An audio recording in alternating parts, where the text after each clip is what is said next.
Coverage you can count on begins with sleigh bells ringing in Aiken during the celebration of Christmas at Langley Pond Park for the first time in a very long time. News Channel 6's Bria Smith was there. Park took about a year in design and probably another year to construct, and it opened in January of this year.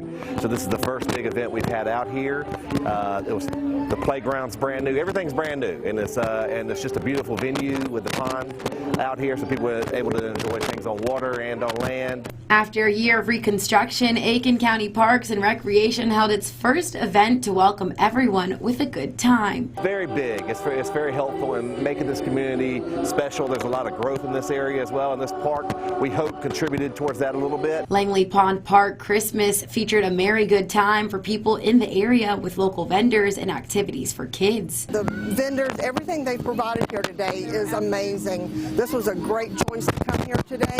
The big hit, jolly old St. Nick's meet and greet line filled with those perhaps both naughty and nice. Creating such holiday cheer took some time. Really expecting to kind of start somewhat small and then build upon from that. And once we put the news out about the event on Facebook, it really went wild and almost went semi-viral. And so we really had to kind of up our game and plan a lot of new things for people to do. We wanted people to have a good time when they came out. And if you think it's the most wonderful time of year, just look at the excitement here. In Aiken, Bria Smith, WJBF, News Channel 6.